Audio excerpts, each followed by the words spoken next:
बच्चों, आज हम भारत में नियोजित विकास की राजनीति पर चर्चा करेंगे।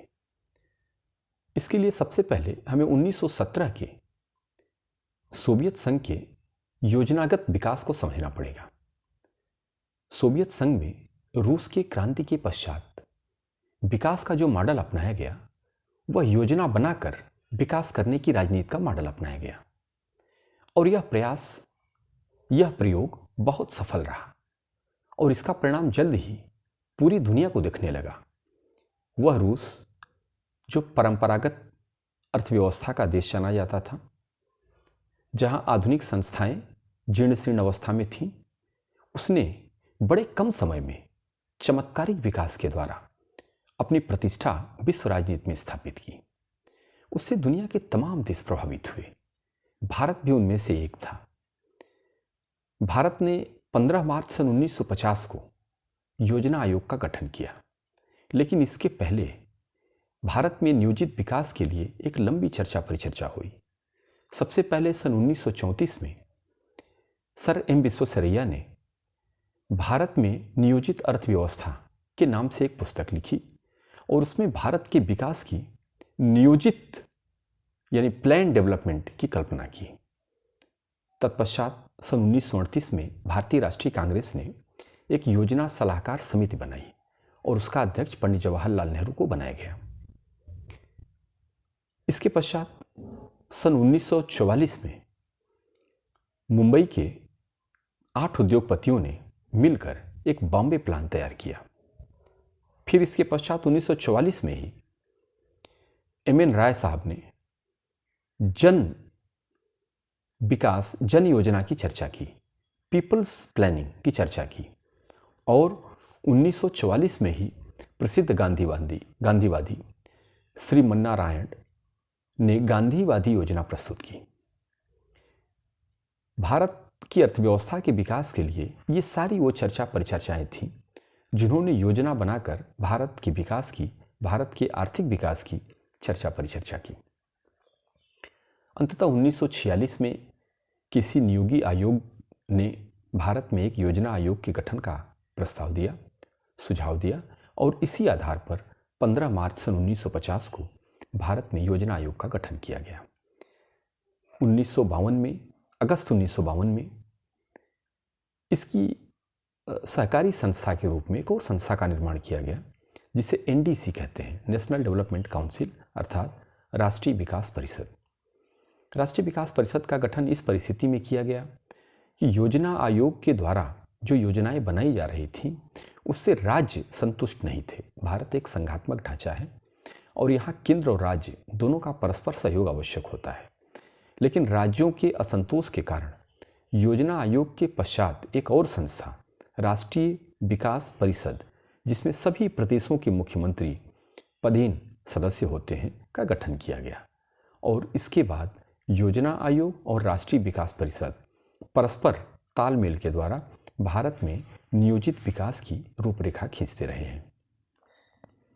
1914 के आम चुनाव के पश्चात जब देश में आदरणीय नरेंद्र मोदी जी की सरकार बनी तो नरेंद्र मोदी जी ने परंपरागत रूप से चले आ रहे योजना आयोग को समाप्त कर दिया और उसकी जगह पे एक नई संस्था 1 जनवरी 1915 को गठित की जिसका नाम रखा नीति आयोग। लेकिन चाहे योजना आयोग हो, राष्ट्रीय विकास परिषद हो या नीति आयोग हो, ये सभी समितियों के और कमेटियों के सबके अध्यक्ष भारत के प्रधानमंत्री पदेन होते हैं। योजना बनाकर भारत में विकास करने की जो परंपरा चली उसमें मिश्रित अर्थव्यवस्था का कॉन्सेप्ट अपनाया गया, अर्थात पूंजीवादी और समाजवादी दोनों अर्थव्यवस्थाओं के तालमेल को अपनाकर, दोनों के ढांचे को अपनाकर भारत में विकास की योजना तैयार की गई।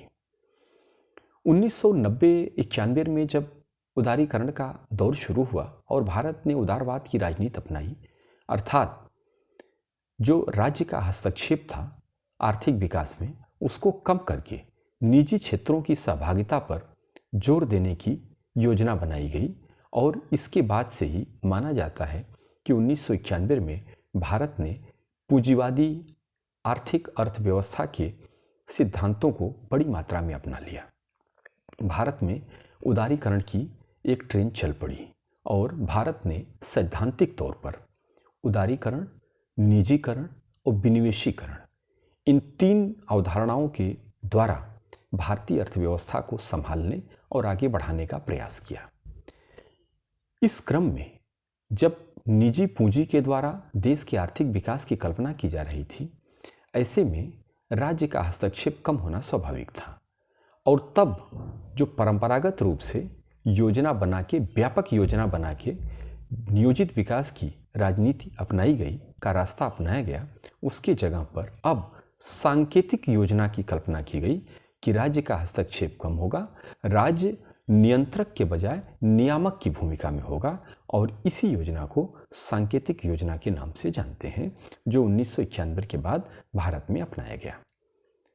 एक और विकास की अवधारणा जो नियोजित विकास के संदर्भ में प्रासंगिक है, वह है टिकाऊ विकास।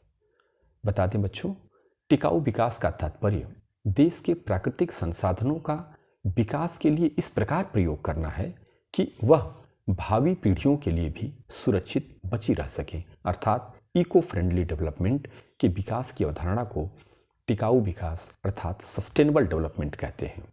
सर्वप्रथम सन 1987 में संयुक्त राष्ट्र संघ ने ब्राटलैंड आयोग का गठन करके इस कॉन्सेप्ट को लाया था और ब्राटलैंड आयोग ने ही इस अवधारणा की सिफारिश की थी।